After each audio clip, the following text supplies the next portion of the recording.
welcome back to Paul's Lanterns and Things. This episode is going to be light on the lantern content and heavier on the and things content.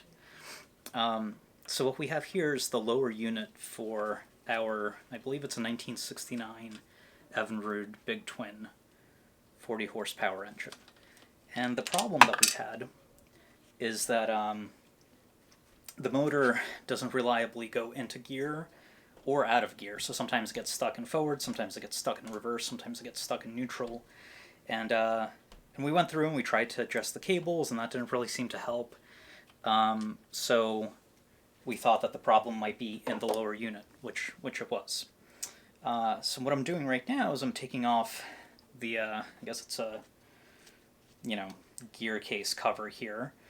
There's a number of screws around the perimeter, and then there's this additional screw on the side right here. So these are flathead screws. There's this Phillips head screw on the side, which is actually a pretty important piece. It acts as a pivot for the shifter fork that we're going to replace. So it's it's just in there. It's a relatively short threaded screw with a little bit of a stub on there to act as a hinge. So I'm going to pull these screws out. And then likewise, there's a drain screw for the gear oil, and there's a fill screw a little bit further up.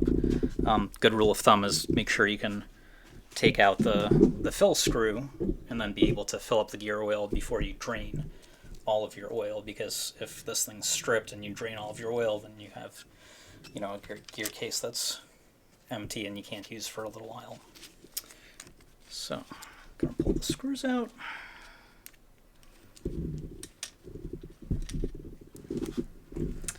And we need to take the prop off. That's a pretty simple endeavor here as well, but you'll need to take the prop off before this case comes off. Now you also do need to pull, obviously, this hinge or pivot screw out. So it has just a few threads on it, and then the remainder is unthreaded to act as a little pivot point. So in order to take the prop out, or to take the prop off, there's this cotter pin on the back that goes through this assembly of this kind of conical cover. So you just you unbend the cotter pin and pull it out. There's this cover, just a plastic cover. It's kind of keyed, so it only goes one way. And there's this pin. So this pin just slides out, and the prop comes right off. It's pretty simple. And then, once you've got all the screws removed, you don't need to remove the drain screw, but obviously you need to drain the unit, because this would be a horrendous mess if you just removed it, because gear oil would go everywhere, and that stuff stinks. So with a little bit of a wiggle, this comes off. And we've obviously drained this previously. Now the parts that we're replacing are this shift fork right here, and I believe it's a shifter cradle. So what we noticed first when we took it apart is this shift fork, and this is the point that it pivots around. So the little Phillips head screw goes through this hole, and there's a shifter rod over here that moves up and down.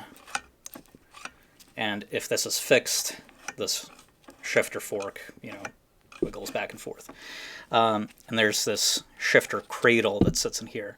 When we took it apart, I actually noticed that the shifter cradle and so the shifter cradle and the tines of the shifter fork fit together like this, and they're a little bit worn, and when we took it apart, I noticed that actually the shifter cradle had completely spun around and was no longer connected. So the tines of the fork were actually trying to move this, I guess they call it a clutch dog, back and forth.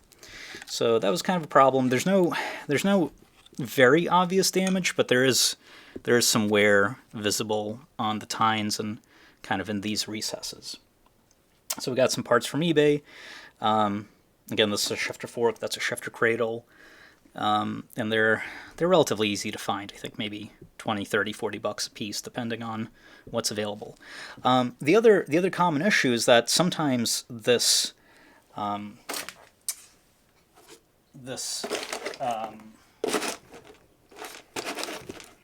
clutch dog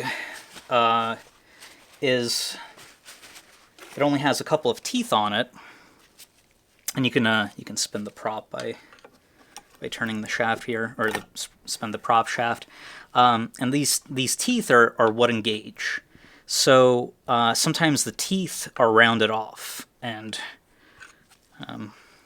on this one you can see they're actually in great shape. There's no damage on there.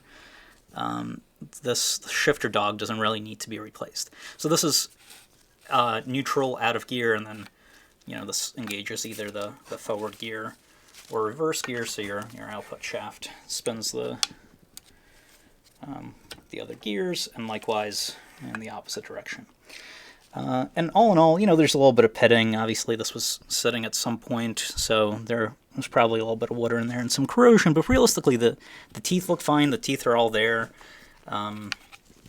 There's really it appears no other service necessary to get this to work fine.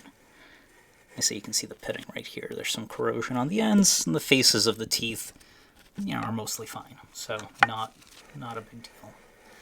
And then when we first took it apart, there wasn't really much in the way of like metal chunks or shavings. So we think that'll be all right. So the shifter cradle comes out just like that. It's not retained in any way.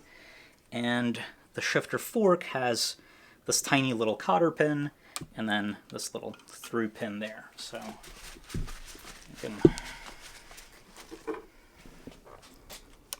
pull the cotter pin off by bending it back.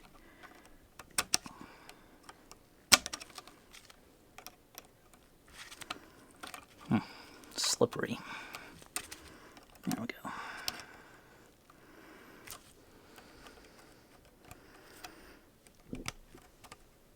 Straighten it out so it comes out easier. Let's see if that'll work. And try to pull it through.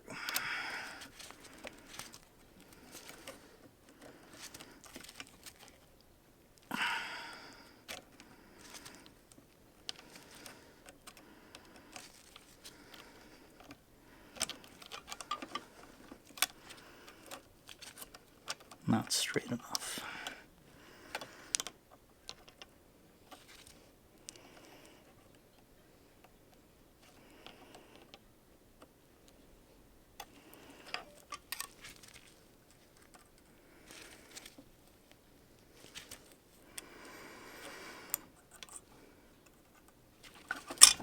There we go. So cotter pin, this other, like maybe a clevis pin, and the shifter fork, and you can see some of the wear right over there. Maybe a little bit of damage from it contacting some moving parts. So, used parts, important pins. We got these replacement parts off of eBay, so you can see this one. It's a new old stock part. These recesses are very crisp, clean. There's no problems there. And then we've got the shifter fork. And hopefully, we haven't test fitted this one. Hopefully this one's identical.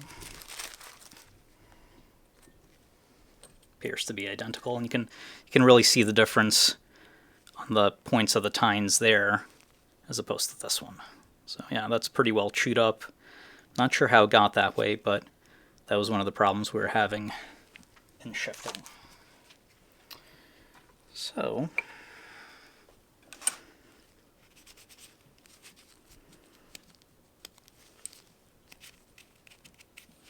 that's not corrosion, that's either old like storage oil or something. We'll take this back apart and clean it when we're ready to top it off with gear oil.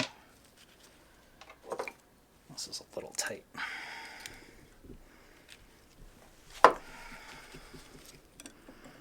There we go.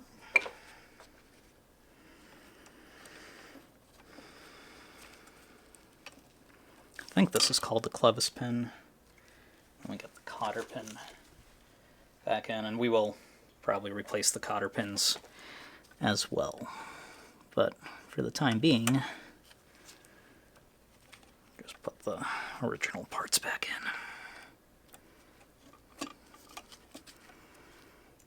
Okay. And wrap the cotter pin back around.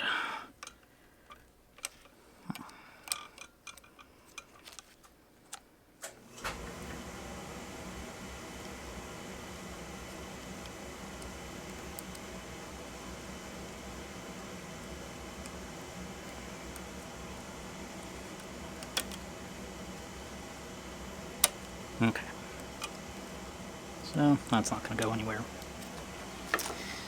Then you put the shifter fork into the recesses of the shifter cradle.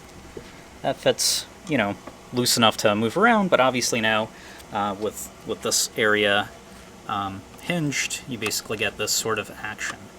And so this is actually different than the shifting mechanisms that we found in researching older outboards. In previous, really the only image I could find online, the shifter rod was connected to this linear cam with a couple of steps on it. So like a little step, a medium step, and a wide step, and it pushed this pin on the clutch dog back and forth depending on you know, where it was lined up with the cam, and that's what I thought we would find inside this gear case, but instead it's this shifter cradle and fork combination. So here's what this kind of mechanism looks like. So basically what you need to do from here is you're effectively done. You can put the bottom of the gear case back on, and really just the trick now is to get everything lined up. So what you have in here is this is where that Phillips head screw goes, and this is where that hinge point is for the shifter fork. So you just have to get the top of your shifter fork into this recess, and then you have to line up the hole in the shifter fork with the screw to get it through. So let's see if we can get that to happen.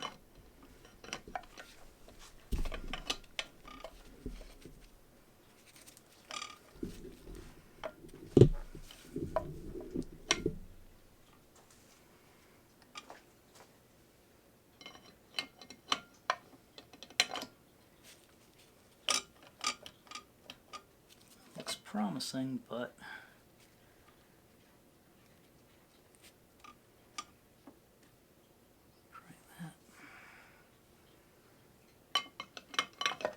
there we go. So that's seated properly, and then just get this little hinge screw, and you might need to mess around with the shifter rod from underneath to get it to line up, but I believe this happens to be lined up as it is. So there's not, I noticed that there's some damage on this Phillips head. This doesn't require a ton of torque. It's a pretty, high thread pitch screw. There's this little gasket on there, so you got to get it tight, but don't over tighten it because you're not really holding anything together. It's literally just acting as a hinge. And then you get your flathead screws back in there, and hopefully you have a motor that now can shift into and out of reverse and forward. And reassembly is reverse of disassembly. So that's about it. Hope this helps somebody out there.